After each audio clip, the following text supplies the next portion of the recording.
right, on this episode of the Work Like a Mother podcast, we have a special guest. Her name is Martina Harms. And let me just tell you about a little bit of Martina. So she is a certified physician's assistant with over 17 years of clinical experience. She works with clients to optimize their energy, their mood, and their metabolism, which is so important. And it's all holistically through functional medicine testing. She has a master's of science in physician assistant studies from the George Washington University in Washington, D.C. She's got a bachelor's in science in exercise science, also from GWU, and she's a certified practitioner with the Institute for Functional Medicine and the School of Applied Functional Medicine.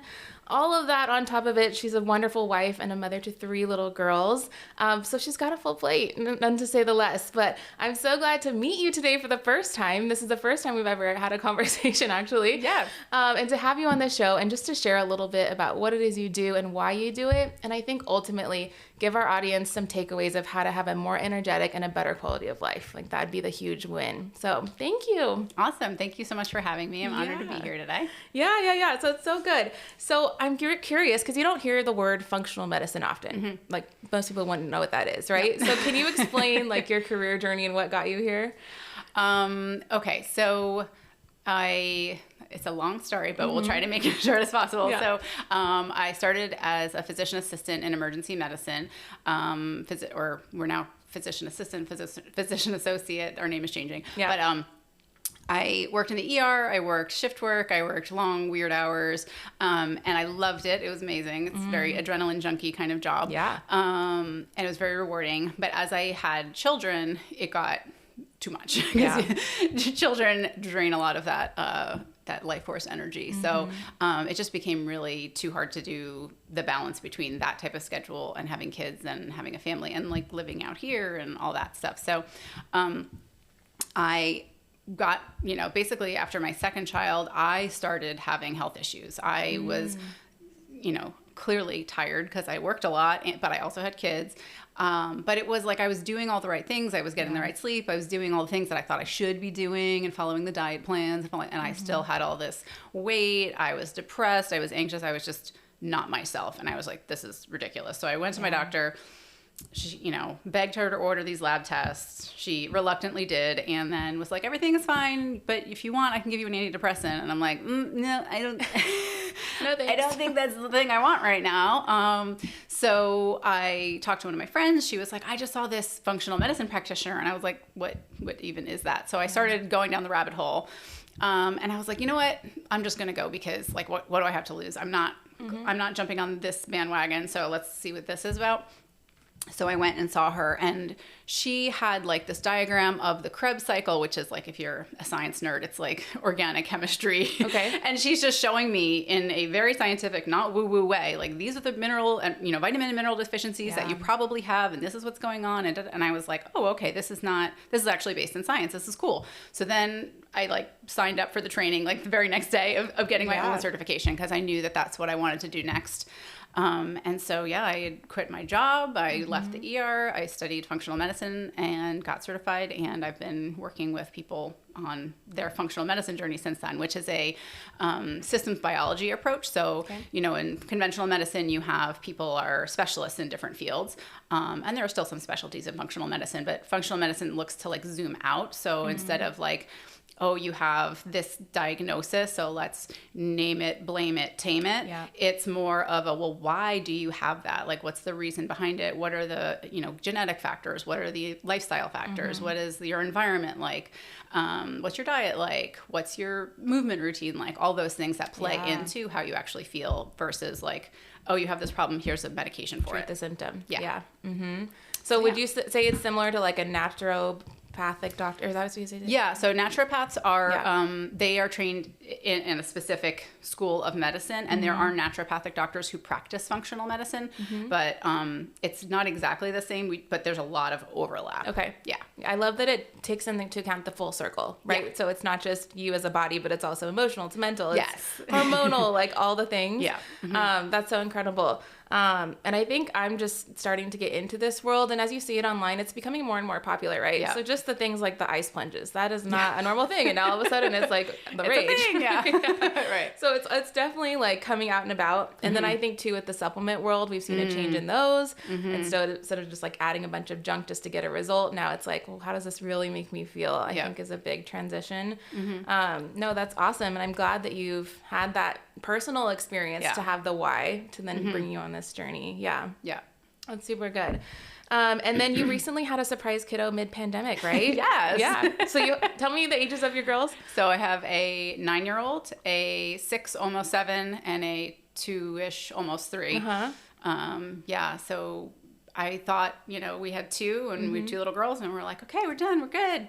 And then pandemic happens and we're like, oh, surprise, surprise. Our little bonus baby. And so when I had set up my business, I set it up knowing that I had 2 children and they were in school and everything was like, it's all going to be good. And then like, oh wait, I gotta do this all over again. I have to do the baby phase again. And it's such a blessing and it's amazing and incredible, but it definitely throws you for a loop when you are like running a business and, doing all these other things. Because one more kid is not really one, it's like exponential. Right. So talk to me about that. Like, what was the big transition from like, okay, we got 2 on lock, we got our schedule set, now we have a 3rd. What's some advice you'd say to someone who's like in that phase? Even going from 1 to 2, like that's a jump. I think the biggest things are, just expect to need help. Expect to need help. Expect that you are not going to be able to do all of these things yourself. Yeah. And if you try, you will burn out. You will feel bad. You will not be the best version of yourself. Yeah. And it doesn't necessarily mean to like you have to hire 1 million people, but even just like tapping into your resources in your community. What are the programs available around you? Where are the mommy groups? Where are the people that you like need to be around so you can feel sane? True. That I think is probably my best piece of advice. And then from like 2 to 3, what some of the ways it was really great because there's a 4-year age gap between my middle child and my youngest. Yeah. So, she wasn't a baby anymore. But they regress as soon as you have a baby, but that's okay. But yeah, I got my then, whatever, she was 6 years old when the baby was born. She was super helpful and like was really into it and like had a really great awareness around what everybody needed. And, without parentifying her, she was super helpful. And, they have a really close bond, which is really cool. Yeah, I think it jogs me back to like when we had our first. I was in San Diego, like we were in the Coast Guard. We didn't have any support system. Yeah. And so I literally had to go on Facebook and be like, where are the mommy meetups? And like luckily, I think it was the Navy at the time, they had this system of all of us who were pregnant at the same week. Like we all got together and got to go through that transition together. We had a meetup afterwards, but it's like, if you don't have that community, you have to make one. You have to make it. You literally have to get out of your comfort shell and like go find the people. They will not find you. No. And there's so much hormonal changes and like mindset stuff that's constantly going on. Like you just need that sanity that you're not alone. Yeah, absolutely. And whether you're staying at home or going back to work or trying to juggle like what you're actually going to do after baby comes and how you're going to manage all that is, I mean, and I think that's something that like people are talking a lot about more. It's like, you don't need a perfect nursery. You don't need all of the gadgets and the toys and the things. You need like your support system set up. You need to make sure you have like meals prepped. You need to like think about that postpartum period and like that, couple weeks, but even months when you're not sleeping and you're just like a shell of a person for a little while. That you should be planning for. Like, I don't care about your aesthetic nursery. Yeah, exactly. It doesn't matter. Function. This is the key here. Yes. Functional health, functional parenting. Exactly. Yes, absolutely. That's so good. Yeah. Yep. Okay, well, I wanted to jump back into like the health side of it, but trends you've seen. I feel like trends are coming and going and they come so fast and some of them stick, some of they don't. What are some that you've seen that are maybe negative or harmful in the last 2 to 3 years? Have you seen any of those? So I think that one of the biggest things that I've come to understand through functional medicine training and then just my own life experience and then just seeing all these different things is that like we really have to acknowledge that everyone is very different. We're all individuals, and everybody reacts to things differently. And so there are certain things that get promoted as these like blanket, this is good for everybody. And I cannot think of, there are very few things that are literally good for everybody, that there are not people that have bad reactions to them, that have, their own emotional reasons to not have a good reaction to them. Whether you're talking about practices, supplements, whatever, there's all these different ways that you can have a different experience from somebody else. And so just acknowledging that you may not have the result that your mom, your sister, your whatever had to the exact same thing, just because of who you are as a person. So all that being said, I think one of the ones that sticks out the most is like fasting is having a moment. I mean, or it's not even having a moment. It's been having a moment. It's been going on for a while. And I think women in particular are in a sticky situation where it does work really well for some women, and it does work for almost everyone right off the bat, like just sort of like that immediate, you know, change the physiology, kind of get some old cells out of there, turn over, get you out of some bad habits of maybe foods that you were gravitating towards in the morning that were maybe not the most healthy to begin with. But long term, depending on your physiology and where you are in your life, it may actually not be very good for you. And there's like so much nuance to it that when people are just like, just do it like this, or have these fasted workouts, and you're already like super depleted for your adrenals and you're already nutritionally not great, you can get in a lot of trouble. And then all your hormones are off and you're missing your period and you're like, oh, I don't know why I feel so bad. And then that skews the roller coaster. Yeah, exactly. And then you're on the diet train again, and then it's all that stuff. So I think fasting is one of those like sticky ones, but it can be really good for people. I'm not totally blasting it. Even ice baths, like I mean, contrast therapy, ice baths. There are some people that you know, just because they are already in a kind of cortisol overdrive state, they're in this like fight or flight state all the time. Adding another stressor like cold like that can be potentially not in a long-term way, but in a short term, like they might not feel really good in a cold plunge, and they might have a very uncomfortable reaction to being in it. And so I mean, overwhelmingly I think people respond really well to it, but that's another one just to keep in mind of like, maybe that won't feel good for you. So how do we, I guess, put that filter on? Because it's comparison analysis. Like that's all we do. We scroll, we compare. Ooh, I like her body. Let me do what she's doing. Like, how do we like reframe when we're looking at that and deciding? We're so gullible, I guess, is what the thing is. So how do we help? I mean, that's a really hard question. I think we all have to ask ourselves that all the time, because there is always something to aspire to and have physique goals for and have all these things for. I think one of the things that I've come into really truly believing at this point is that intuitively, you know. And it sounds, you know, like, oh, I don't know, this, you know, supposedly scientific person is saying this, but no, I really do. Once you can like kind of clear away all of that stuff, all the noise of this person said this and this person said that, like if you can really tune into how does it feel in your body, like when you think about X, when you think about this food, when you think about this practice, does your body say yes, or does your body say and a lot of your intuition is usually right. Now a lot of times your intuition has been lifelong overridden by your, you know, little chatty brain that's saying like no. And so it takes a little bit of practice to get into that, you know, listening to that intuitive voice inside. Because, you know, if your intuitive voice tells you to eat Oreos, then I don't know, like probably maybe, not the most. Maybe that's not your intuition. It might be your gut bacteria, but that's a whole separate conversation. We just have to really tap into, you know, what are our goals? What are the things that we're working on right now? If you're in like absolute survival mode because you have kids at home and you're trying to run a business and you're trying to do too many things, you know, any of those things is not going to work because you're not getting enough sleep. So like, okay, so all these cool things and gifts and gadgets, and that's so great. And those are just supplements. They're in addition to. If you don't get the basics down, forget all of the trending stuff. Yeah, no, that's great advice. And so I'm actually kind of going through that right now personally. Like I have a coach for fitness, and she's like digital. It's a group community thing. But it's like she wants me to track macros and proteins and all of this on top of like the fitness, which is only 3 workouts a week and it's doable.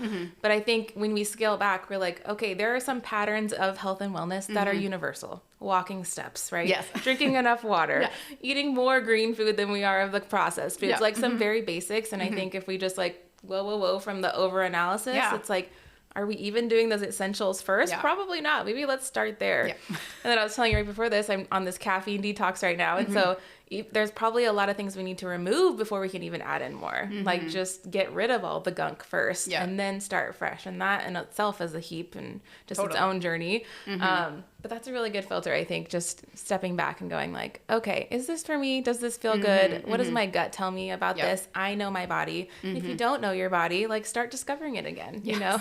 Slow down, unplug a little bit. Yeah, totally. Yeah, because it does get really overwhelming. There's just so much. I mean, we're constantly being exposed to so much content, so much information. And that's, I mean, another thing that can be really helpful too, if you're feeling really overwhelmed and you don't feel like you can listen to your intuitive voice, is like, is fast from social media. is get the apps off your phone.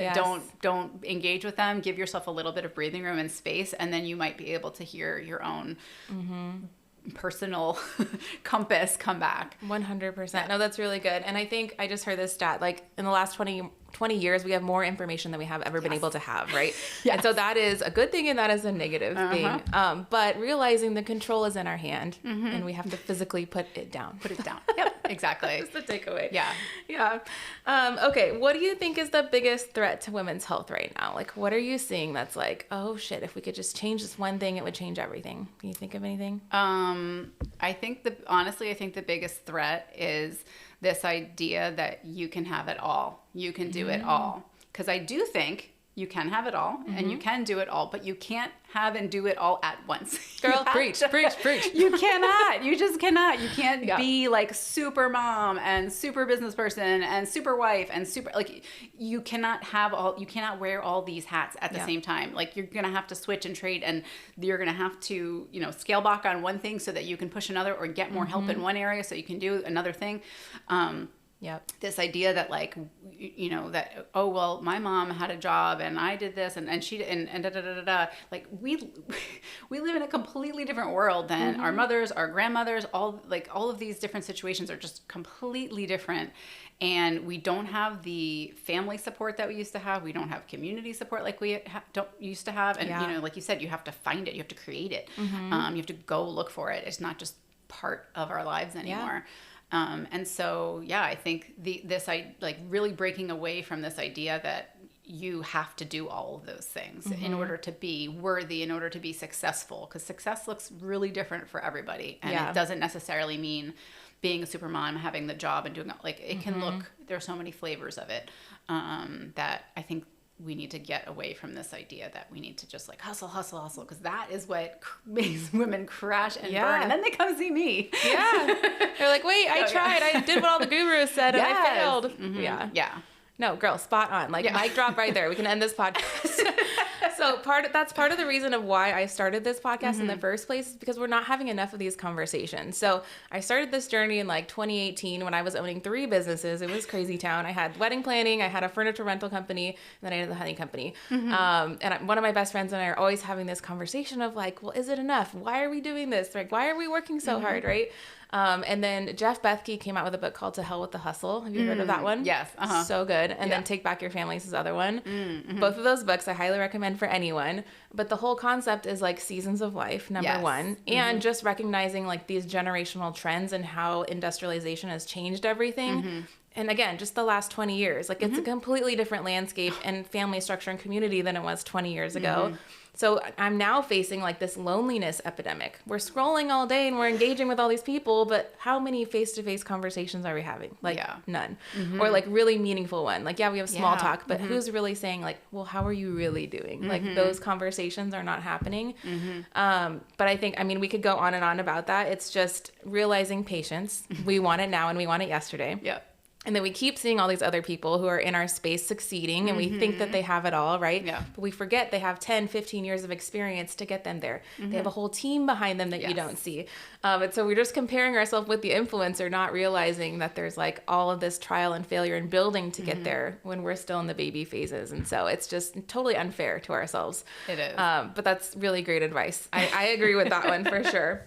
Any big myths that you want to bust when it comes to health and wellness?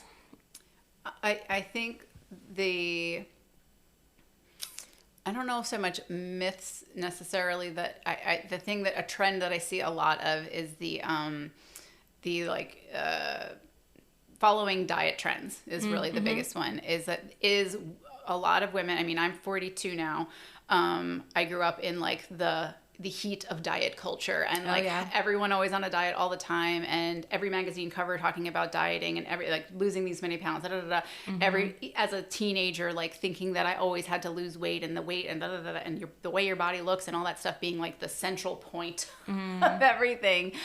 I think that there's so much unhealthiness and poor relationships that we have with food that we have to really look at, that are perpetuated by, now influencers pushing superfoods and pushing this diet thing and that diet thing, and this is how you lose weight and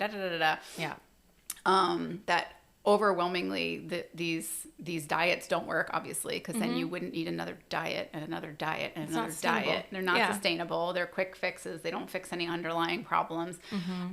So trying to get out of the noise of diet culture is probably one of the hardest things that women have to do right now. And also getting out of it for our kids, because I know how damaging it was for me. Yeah. And then growing up with it, and then to like see my little girls and wanting to like hold their little ears and protect them from like wanting to judge their bodies, wanting to just getting their little internal voice to proclaim love and acceptance more than to being like, well, it'd be better if I was 10 pounds lighter. It'd be better if this, There's one thing for having goals for yourself, but there's another thing to just be constantly self-judging. And we are the biggest role models for our little girls. Yeah. So I always try to be mindful of how I talk about myself in the mirror and when I'm getting ready, getting dressed or whatever, because she is a freaking sponge. My daughter's 3 and she'll do what mommy does. Like, absolutely. And like the programming is already being set with Disney and whatever. These are their role models. And so mommy doesn't look like those role models. And so we have to talk about those. Yeah. That's really great. I think a big myth that I am always facing too is that like to be healthy, it's expensive. I need to buy organic, that I need to have a trainer, that I need to have all these things. Like, would you say that's a big myth? Like, talk to me about that. I mean, I think it's partially a myth, because there are so many foundational practices that are completely free. The sun, the literal sun, being out in the sun and being outside and being in nature, is free. Meditation is free. Breath work is free. You can pay for a lot of these things also. You can complicate things, but a lot of grounding, being on the earth, free, all those things. But yes, when you're talking about organics, that is more expensive. When you're talking about buying supplements, that is more expensive. But to me, I think one of the biggest things that I have come to accept is that you can pay for it now or you can pay for it later. Because if you don't take care of yourself when you're in this much more, easy to adjust, you're not as set in your ways, and your physiology is younger. Your physiology is more primed for change. That you're setting yourself up for a longer, more enjoyable life. Yeah. And so to me, it's worth it. I did a funny video the other day on, functional medicine math, because, girl math is a thing, right? Yeah. So, the idea that, if you buy a bunch of supplements and they help you feel better, then you don't have to go to your doctor. So they're free. We just save so much money. We just save so much money. If you have a gym membership and, you're moving your body, and that's free. If you meditate, that's like investing. So now you're going to live forever. We're making money. Now we're making money. Yeah. So there's definitely some funky math in there, but I just think of it more of like investing in my personal future, and also, as a mom, wanting to be able to get on the floor with my kids and like play with them, and then my grandkids eventually. Yeah. And if I'm not physically feeling great, or if I'm not mentally there, that's going to be hard, because I'm 42 and my youngest is 3 years old. Like, I'm going to be the oldest mom at graduation, or not the oldest, I'm not a spring chicken. So I just need to keep it up for both me and my family. So it's just an investment for now as opposed to later. Yeah. And I think one of the biggest things too is like the opportunity cost of like, okay, I could keep doing what I'm doing today, which is like survival mode. And I'm so just my brain is open to whatever ad is in front of me, which is the wrong mindset, right? So it's the American diet. That's what gets fed to me. So that's what I end up eating because I'm influenced by that. If I keep doing that, what is the cost 20 years from now? Totally. You know, just that picture alone in itself is kind of crazy. And then, like I just said, I just came off of the Tony Robbins event, and they say, like, well, if you would die for your children, why wouldn't you get healthy for them? Yes. And I'm like, oh my gosh, like, shake me now. You know, and it's so true because by not changing my patterns, by not changing my behavior, I am designating myself to that 50% increase of diabetes, like all the things. 2/3 of Americans are obese, and like, it's insane. Yeah. So just knowing that data, it's all scientific. It's not woo-woo. Like the research is there. So that's really good. One of the big things you talk about is energy, which energy is life, right? This is how we function. This is how we feel. It controls our emotions, our physical, our thoughts. Talk to me about some big energy hacks or like ways that women can just like get a boost. So I think the biggest like untapped resource is I just briefly touched on is the sun, like the actual sun, because we are circadian beings and we override our circadian rhythms by all of the artificial light that we have in front of us all the time. Our computer screens and our phones are just blasting us all the time. And so being able to get outside within like 30 minutes of waking, and if you can catch that first morning light, that's what's going to set you up best for the day. But even 10 minutes of that in the morning will wake your body up. And it also sets you up to have better sleep at night because it starts the clock on when you should be awake and when you should be going to sleep. And then if you can also get sunlight right before bed or right around sunset, it just gives your body the right messaging of it's time for bed. And then avoiding screens. I know that it's hard because we're all working, you know, our kids get to bed and we're like, let me do this last thing. So if you have to do it, there are programs that you can put on your computer that shift the red light balance so that you're not getting blasted with as much blue light. You can get blue light blocking glasses, different things to prevent you from getting that kind of ramp back up, because that's a lot of women deal with that too, is that they're so tired, they put their kids to bed and they're all like zoned out from the sound machine, and then they come out and then they get a second wind and now they're awake and they're doing a bunch of things and they're getting all their like to-dos done because everybody's out of the house and that's my time. And then they like lay in bed because they're like, I'm awake now, I'm awake. Yeah. And so part of that is the light and part of it is just not being in that circadian rhythm. So you'll get better sleep, which will then give you more energy. So it's not as quick of a fix. Sometimes it can be. Sometimes just literally getting outside and getting some sun in your eyeballs can be that magical boost. The other thing that I think is something that has helped me with energy is to keep my coffee. I mean, I only drink one cup a day now, and I go through periods where I completely eliminate it and completely eliminate caffeine. But I don't drink it first thing in the morning. It is not good for blood sugar reasons, even if you're drinking it black. It increases your cortisol. And then your cortisol awakening response is your body's response to waking up, literally. And so it's supposed to have this nice little peak. Yeah, so it's stress. It's literally the most stressful part of your day to your body is getting from dead asleep to awake and standing up. Yeah. Super stressful for your body. Yeah. And so it's supposed to peak and it's supposed to do this nice little thing. And if you then add coffee, which is going to kind of rev everything up a little bit more, and have not eaten, don't have any protein, don't have anything else, you kind of keep your spike higher in the morning, and then you're more likely to kind of crash out in the afternoon, and that's when everybody's going for that like 2 or 3 o'clock cup of coffee, which then keeps you awake at night. So that is a big one. Water, with making sure you have minerals in your water is one. A lot of us either have filtered water or we're drinking tap water, which should be filtered. And making sure whether you're adding, having some sort of electrolyte drink that's not made with yucky ingredients. Do you have a brand you want to drop? Is there a favorite? So I like a few of them. Okay. LMNT is one of them, or Element. Okay.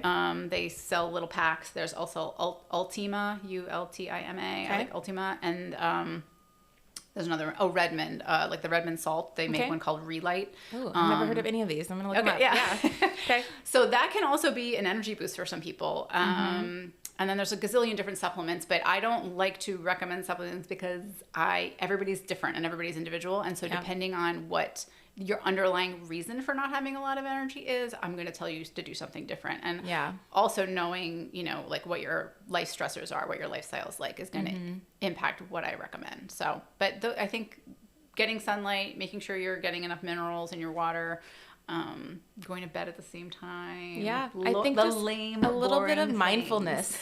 But so much of it, we're on autopilot. Yeah, and exactly. Especially with the wake up, it's like, okay, so our body is stressed waking up, but then what do? We check our phone, which then stresses out more. And then we go straight to coffee. We don't even have water. We just have coffee first thing. And so it's like, stress. Yeah, like give me a shot of something. And then we wonder why we're so tired in the afternoon and evening. We're like dying at dinner time. Like, everybody go to bed. Yeah. But I think we can totally, like, for me, like the bedtime routine after 8 o'clock, it's like, usually that's my closing shift. So I'm cleaning everything. I'm resetting for the day, but I can turn the lights down. I've heard there's like those LED lights where you can do red lights, and just making that like your self-care moment too. Like have fun with it. It doesn't have to be a check the box, like make it a mood, make it a vibe, right? Yeah. And have fun with it. No, that's super good. Yeah. Well, I know we're running short on time, so tell me, you've got something new to announce. You've got this new program. What is it? Who's it for? What is it going to do? I'm really excited. So I have a new membership called Functional Motherhood, because moms need all the support that they can get. Essentially, it's a 12-week program where we're going to meet weekly, going over different topics in basically helping moms who are feeling overwhelmed and they want to make their family's lifestyle healthier, but they don't even know where to start, giving them more actionable items that they can implement in their families like right now. Cool. Going through some of the functional medicine stuff in terms of lab tests, where to get started, what to talk to your doctor about, how to advocate for yourself as a mom, as a parent. And then just having access to me as a practitioner, like in your back pocket, where you can message me personally, and then you can also be in the group chat, and then we'll have more like community events for support and like-minded moms who are going through the same health journey as you. Love it. Oh my gosh, sign me up. Yeah. And is this open to anyone, like mainland too, or Hawaii only? Yes, it's open. It's open to everyone who wants to be on the time zone. We haven't picked a meeting time yet, but it's basically anywhere. Amazing. So that's perfect. Right in time for January. We start the year right, get a reset. But I think learning these like core rules of health and wellness that are scientifically proven. They're not woo-woo. It's not like get some crystals. It's like, no, this is the minerals that your body needs and you're lacking them, right? That's totally it. Super excited for that. That's going to be really, really good. So every episode I ended up with a couple rapid fire questions. These are just fun. Okay. Give me a Starbucks order. What's your favorite thing? Ooh, so currently the cinnamon dolce latte with either the oat or almond, but I have problems with those. If I find myself at a Starbucks, that's what I would do. But I add collagen. I always add collagen to my coffee. I'm a collagen You carry it addict. in your purse? I do. I literally have little pouches of it because it makes me feel so much better when I put collagen in my coffee.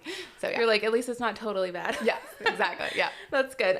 What's your go-to make for dinner if it's last minute and you're like, shoot, we just need to eat? Like, what do you do? So if I have it in my house, I like to do just like sheet pan stuff. So cut up whatever veggies I got, chicken, throw it on whatever the marinade is, throw it all on the pan and heat that. Cause then I got, there's a vegetable, at least one vegetable that someone will eat, and a source of protein. And then I'll either, throw some potatoes in there or something like that for a carb. If my kids get to me first, they want spaghetti and meatballs as like their ultimate, which is I pretty want quick. that all the time. Yeah. So okay. Good. Yeah. What's your fave go-to department of Target and your favorite designer there? Ooh, go-to department in Target. It's okay if you don't have one. Let me think. I don't know if I have one. I like seasonal, holiday, whatever the holiday decorations are, whatever Target tells me I need, that's the section. That's the one. Yeah. Okay. Got it. Check. Yep. Do you have a favorite designer that you follow or care? No. Not really? No, I'm lame. Okay. That's it. You're lame. Everyone's their own. Name a book or a podcast you'd recommend to the audience. This is all working women. We're trying to do the balance. Do you have a favorite book or podcast? Well, the podcast that I'm really into right now is Huberman Lab, just because it's very, very like deep science based, and I'm a super nerd, so I could just like listen to people talk about neurotransmitters all day. If you're not as nerdy, let me think. What's a better not nerdy one? Or a book? I just have a book recommendation. There's a new book out right now, or not that new, but Peter Attia, who's another functional medicine health expert. He just came out with a book not too long ago called Outlive. Okay. And it's all about longevity and, again, like strictly science-based ways to improve your longevity and live a fulfilling life, not just live to an old age, but to live a happy old age. A vibrant life. Yes, not exactly. one where we're a vegetable. Yeah. Yes. Okay, do you prefer TikTok or Instagram? Instagram. I'm not allowed on TikTok. Too dangerous. My husband's a cybersecurity expert. I'm not allowed on TikTok. Okay, noted. And then where can people find you? How do they connect with you after this? So on Instagram, I'm the most active, which is I'm martina.harms.pa. And then my website where you can book a discovery call with me is www.martinaharms.com. And yeah, those are the two easiest ways to connect with me. Absolutely. And I was looking at your website. You have Amazon links over there, my dear. I do. So a great shop for someone who's like, wait, I'm in baby phase or I'm in work phase or whatever. You have them all categorized for products that you'd recommend and that you've used personally. So that's a huge aha. I love that. Yeah. Well, thank you so much for your time today. This was so good. Like we could have kept talking I feel for 3 hours. Like holy moly. But I'm so glad to have made the connection. Like we're going to be friends now. Totally. And I'm going to book you for the January thing. We're going to do it. It's going to be so good. So thank you for being here. Thank you so much for having me. Yeah. All right. That's a wrap. Thanks.